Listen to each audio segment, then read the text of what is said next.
ao Mundo na Zona.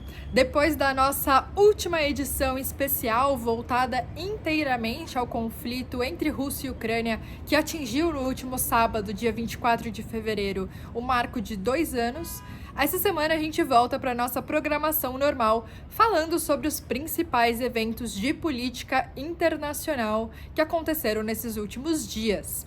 Eu sou a Giovana Branco, eu sou mestre em Relações Internacionais e doutoranda em Ciência Política, e hoje eu estou aqui para destacar 4 acontecimentos que marcaram esses últimos dias, para além, é claro, de toda a discussão da última semana sobre o conflito entre russos e ucranianos.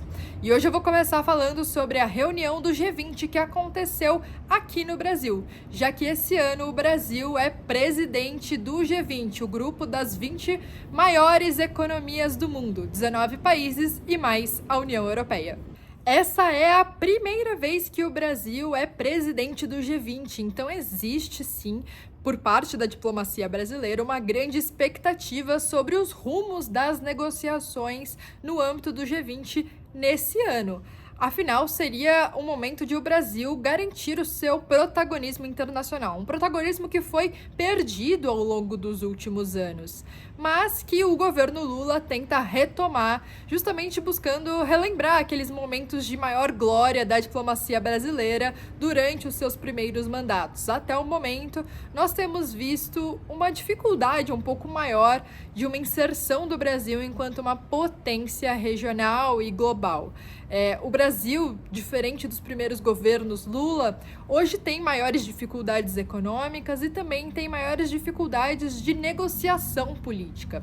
O Brasil, que sempre foi um grande mediador internacional, vem tendo posições que não agradam muito os países que atualmente estão em conflitos. Tanto o grande conflito que acontece entre Rússia e Ucrânia, quanto também o cenário do Oriente Médio, que é extremamente latente para a política de todos os países do mundo, não apenas aqui na América Latina.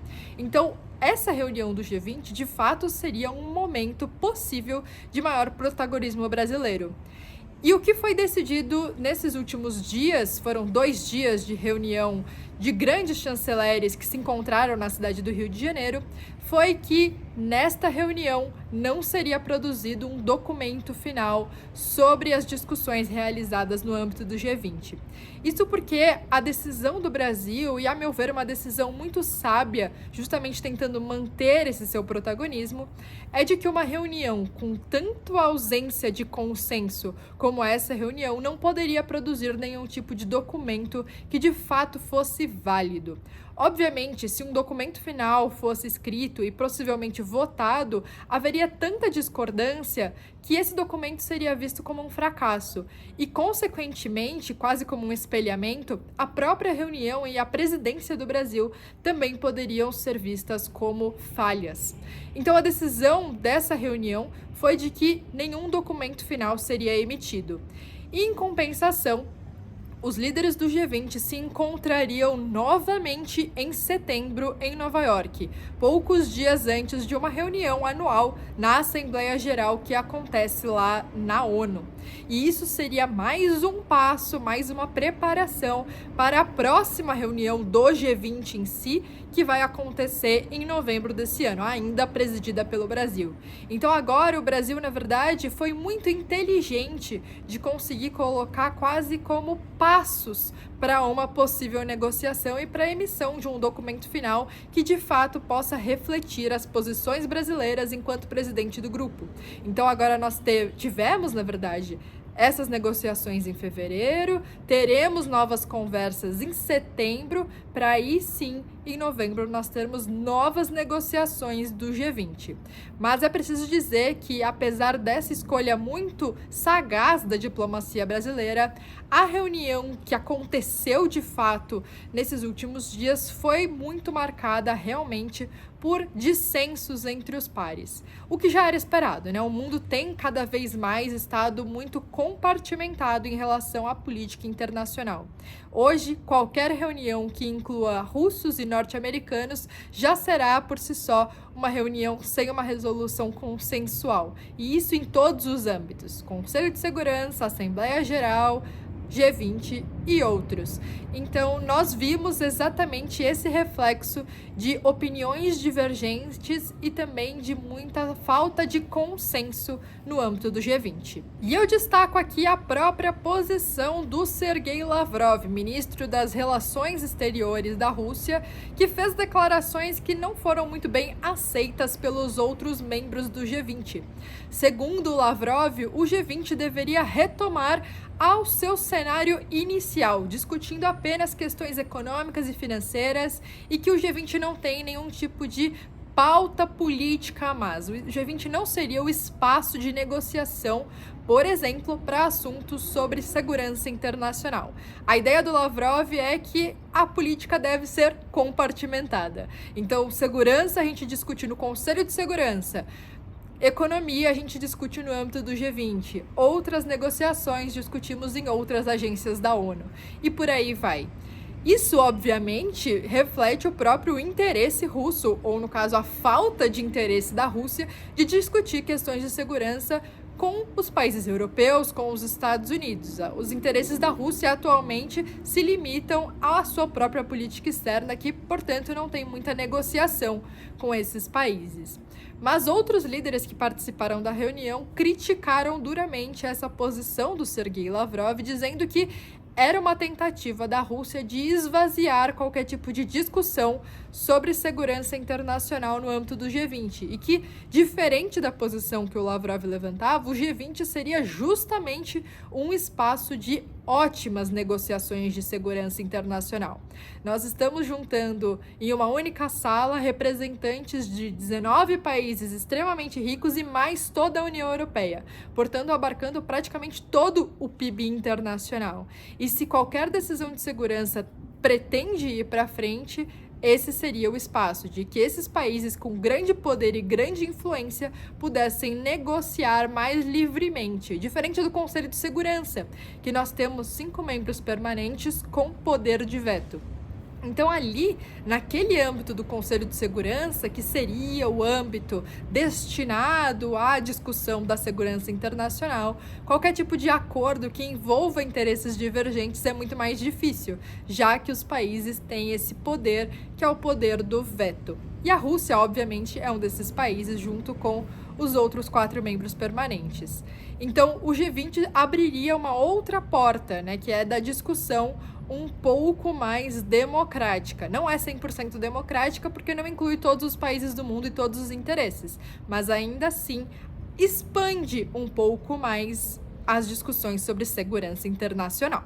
E falando sobre o tema de segurança internacional, a gente vai agora para o Oriente Médio, falar justamente sobre o conflito que acontece atualmente na faixa de Gaza. Israel iniciou alguns bombardeios contra a cidade de Rafah, que fica na fronteira com o Egito e que atualmente abriga aproximadamente 1,5 milhão de pessoas que foram deslocadas para essa região. Lembrando que desde o início do conflito, lá em outubro do ano passado, Israel veio pedindo para que as pessoas da faixa de Gaza se movimentassem no território, um território extremamente populoso e muito apertado. Israel pediu para que as pessoas saíssem das regiões norte e fossem justamente para a região sul, onde está a cidade de Rafah. Então, muita gente já se refugiou, já se tornou um refugiado interno, justamente por conta desses pedidos de Israel, que, segundo o governo israelense na época, serviriam para evitar mais causalidades em relação a esse conflito. Mas agora Israel mudou totalmente a sua forma de atuação na faixa de Gaza e decidiu também fazer ataques contra essa região de Rafah, também outra cidade próxima ali da região, que é a cidade de Khan Yunis, que veio recebendo vários ataques nesses últimos dias. Israel declarou que faria ataques à cidade de Rafah caso o Hamas não entregasse todos os reféns israelenses que ainda estão na faixa de Gaza até o Ramadã, um feriado que acontece em março.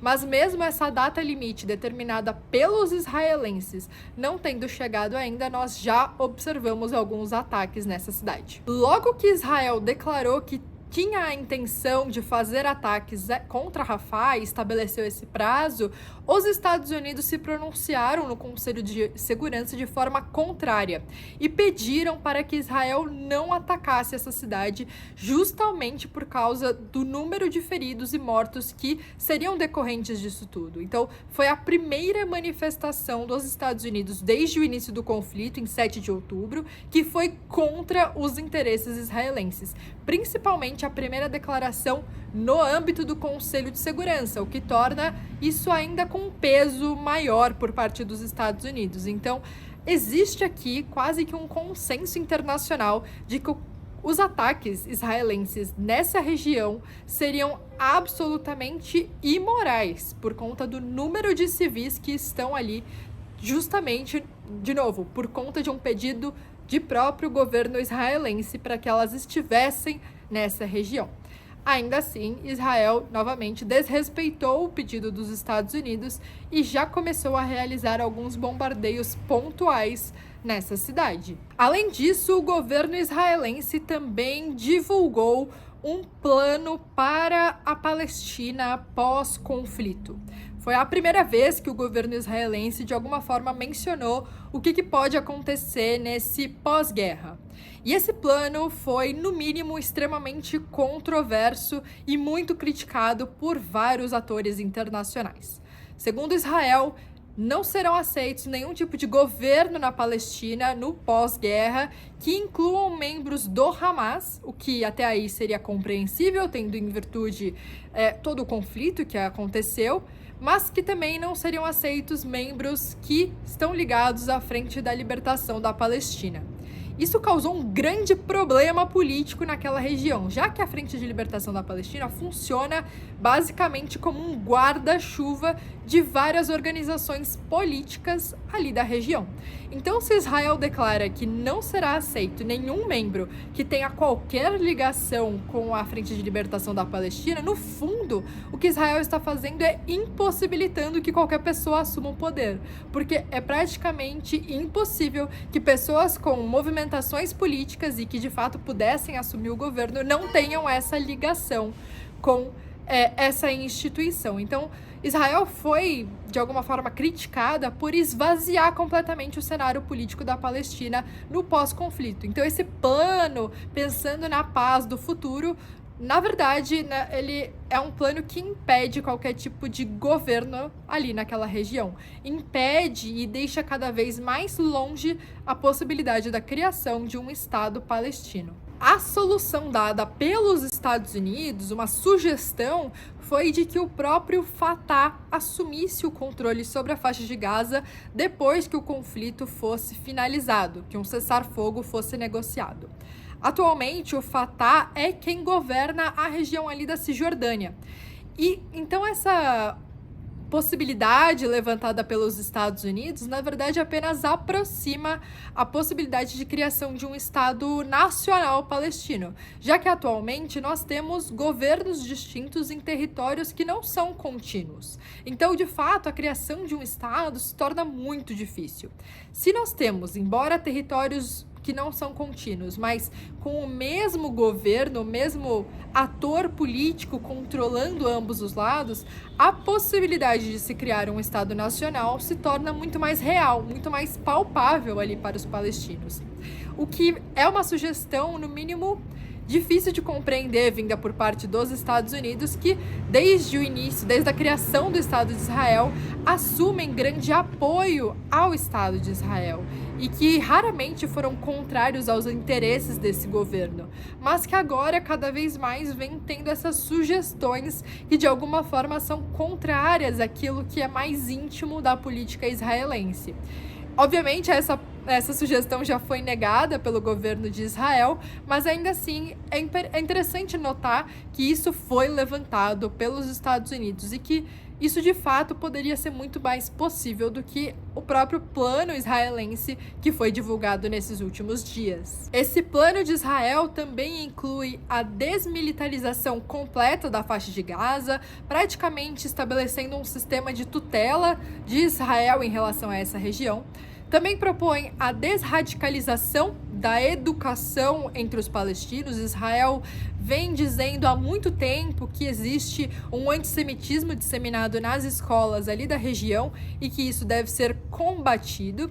E Israel também propôs o fechamento da agência da ONU para a Palestina e a substituição dessa agência por uma outra agência mais responsável. Aqui, essa proposição vem muito em decorrência das denúncias do Estado israelense de que alguns membros dessa agência da ONU para a Palestina foram cúmplices durante os ataques de 7 de outubro.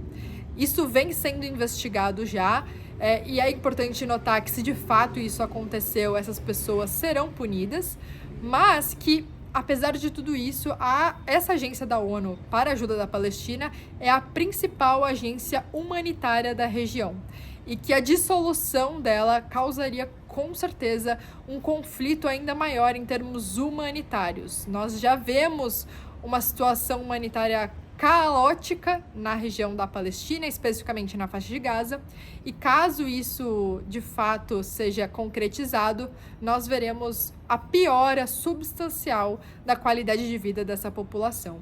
É importante notar que até agora já foram mais de 30 mil mortos notificados, que nós temos conhecimento. Possivelmente esse número é ainda maior.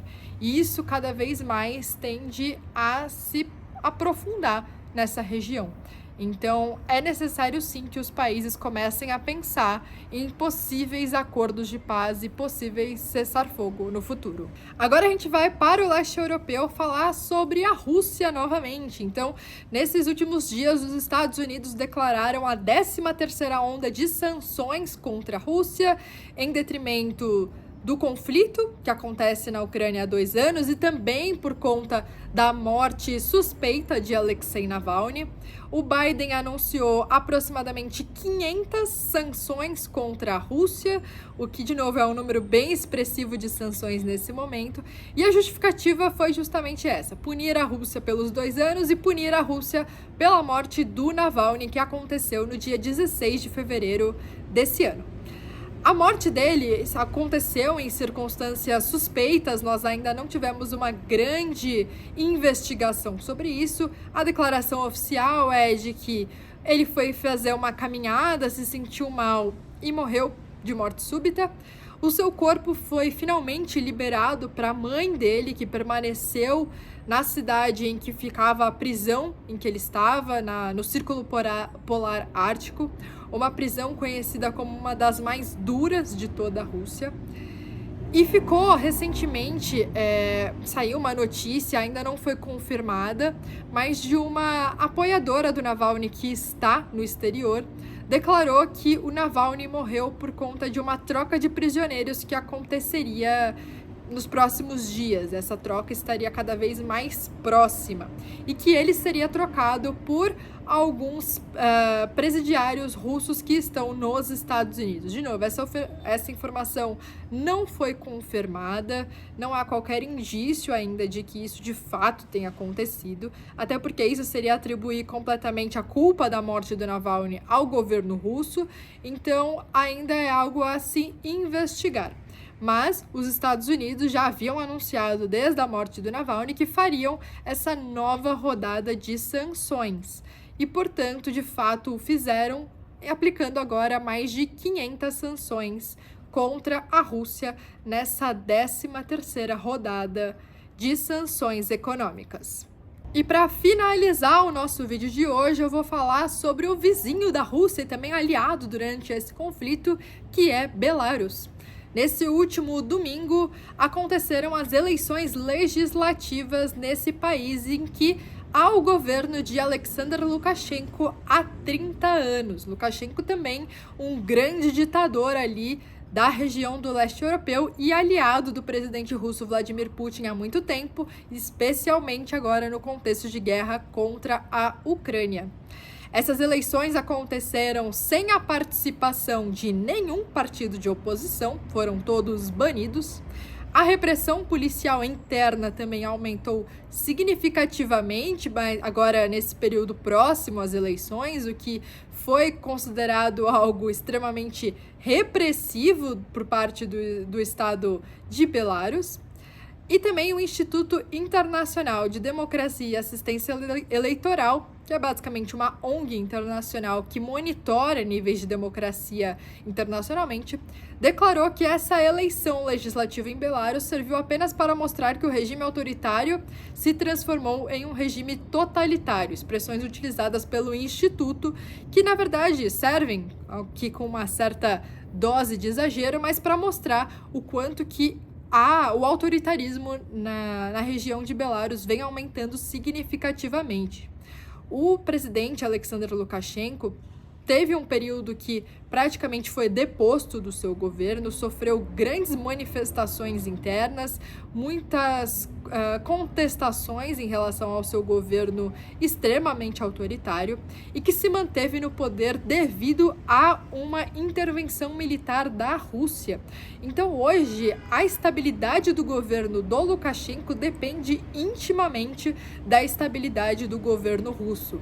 E muito provavelmente essas eleições legislativas que acontecem agora são uma forma, sim, de reforçar a própria autoridade do Lukashenko, mas também são uma forma de demonstrar apoio para os russos e dizer, de alguma forma indireta, de que os bielorrussos se mantêm no apoio, né, das políticas da Rússia. Então esse foi o vídeo de hoje, eu espero que vocês tenham gostado dos temas que eu separei. Se vocês tiverem qualquer dúvida sobre eles, deixem o seu comentário aqui e também qualquer sugestão para os temas da próxima semana, também comentem. Muito obrigada e até o vídeo da semana que vem.